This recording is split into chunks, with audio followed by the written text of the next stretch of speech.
Hello बच्चों, आपका अपनी चैनल @knowledge_power752 में स्वागत है। गूगल पर आप लोग @knowledge_power752 टाइप करेंगे तो आपको अपनी चैनल मिल जाएगी। एक ये महत्वपूर्ण सवाल था, ऐसी दो क्रमागत धनात्मक पूर्णांकों गुणनफल 99 है।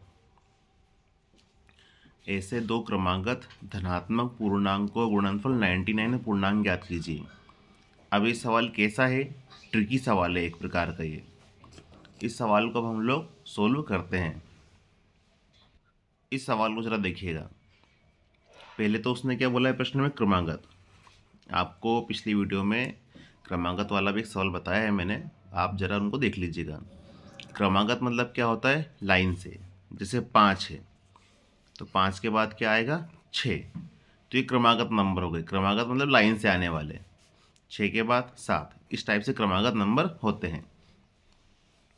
फिर बोला धनात्मक, इसका मतलब है 5 धनात्मक है, ऐसे नंबर लेने हैं हमको।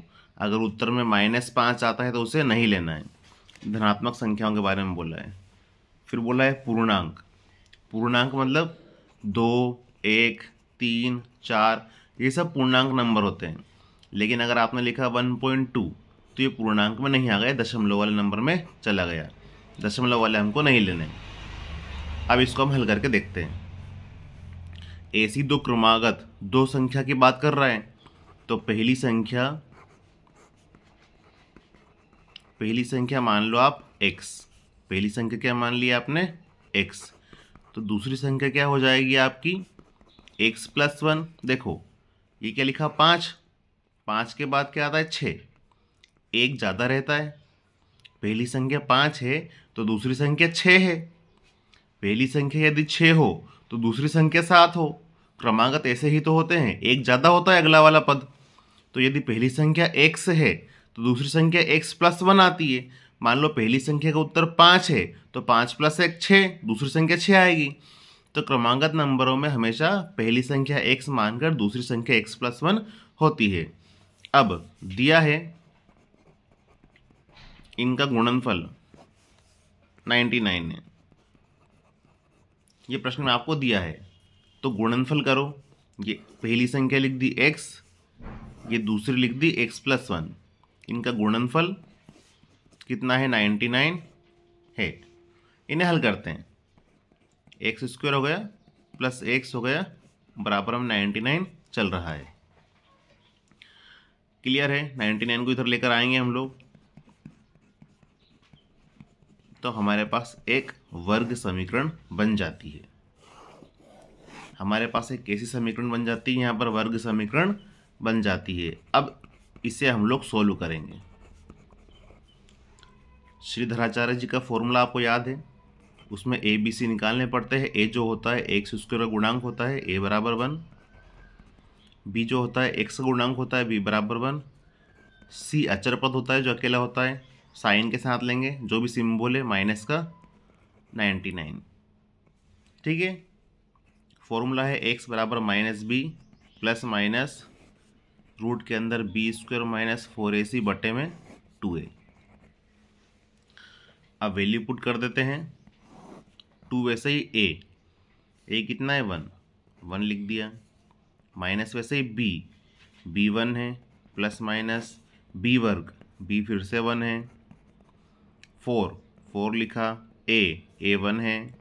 c माइनस का 99 है। बच्चों एक चीज़ याद रखिएगा, जब आप वैल्यू रखते हो तो हमेशा ब्रैकेट में लिखना है ना, कभी भी गलत नहीं करोगे। आगे हल करते हैं।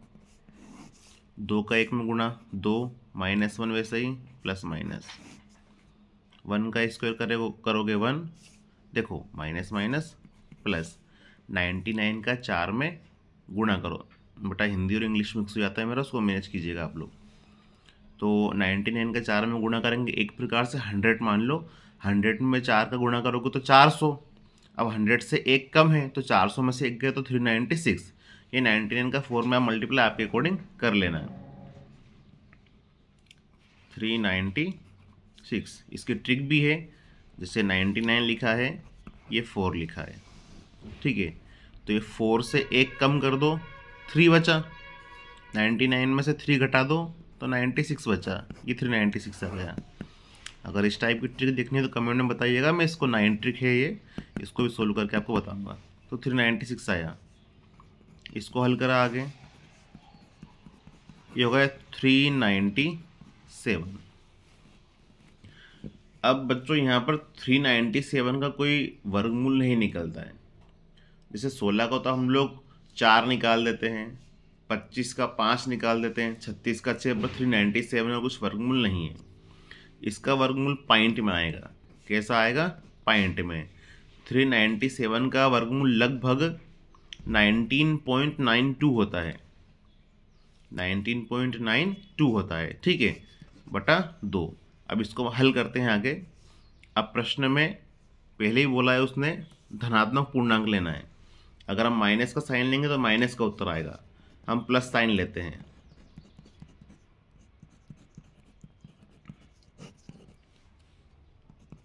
है ना, ये लगभग आया है आपका 397, 19.92 भी आपका लगभग है। हल करते हैं, 19 में से 1 घटा देंगे तो 18, 18.92/2, 2 से काट दो, 18 को काटेंगे 9, 92 काटेंगे 46, तो x बराबर आता है 9.46। ये तो पूर्णांक नंबर आ ही नहीं रहा है। सोल्व करते हैं आगे, देखते रहिए। 9.46, तो पहला नंबर आपने माना था x, तो x बराबर आ गया 9.46। दूसरा नंबर माना था आपने x + 1, इसका मतलब है 9.46 + 1, तो 9 में 1 जोड़ा 10। तो आपके 2 नंबर कौन से आ गए? एक नंबर तो आ गया आपका 9.46, दूसरा नंबर आ गया आपका 10.46। ये आपके 2 नंबर आ गए। प्रश्न में ऐसा बोला गया था, ऐसे 2 धनात्मक क्रमागत पूर्णांक ज्ञात करो जिनका गुणनफल 99 है। तो जब हमने इनको सोल्व करा तो यहीं पर आप देख सकते हो, ये करने के अंदर 397, 397 है, तो ये हमारा पॉइंट में आ रहा है ना, इससे कोई वर्गमूल नहीं होता है। तो जब पॉइंट में आ रहा है तो पूर्णांक हमको मिल ही नहीं रहा है। पूर्णांक नहीं मिल रहा है तो हमको ऐसे लिख के छोड़ देना पड़ेगा एग्जाम में। अतः ऐसे कोई भी 2 क्रमागत धनात्मक पूर्णांक नहीं है जिनका गुणनफल 99 हो।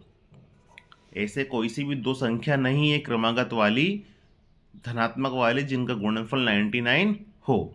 अगर प्रश्न में ऐसा आता कि ऐसी 2 संख्याओं का गुणनफल 99 है, तो हम 11 और 9 ले लेते। 11 और 9 का गुणा 99 होता है, लेकिन वो क्रमागत नहीं है। 9 के बाद 10 आता है, फिर 11 आता है ना। तो अब प्रश्न में क्या बोला उन्होंने? क्रमागत बोला। तो हमें ऐसा लिखना पड़ेगा कि ऐसी कोई सी भी 2 क्रमागत धनात्मक पूर्णांक नहीं है जिनका गुणनफल 99 हो। अगर हाँ पॉइंट वाली बात करता है वो, तो हम ऐसा लिख के कर देते हैं। पहली संख्या 9.46 हो गई, दूसरी 10.46 हो गई। इनका गुणा करोगे आप लोग तो इनका गुणा आएगा लगभग 98.95 के समथिंग आएगा। तो ये लगभग आपका 99 होता है। तो हमें पॉइंट वाले नंबर लेने नहीं थे, हमें नंबर लेने थे क्रमागत धनात्मक पूर्णांक। अतः ऐसी कोई भी 2 क्रमागत धनात्मक पूर्णांक संख्याएं नहीं है जिनका गुणनफल 99 हो। आई होप बेटा इस सवाल आपको समझ में आया होगा।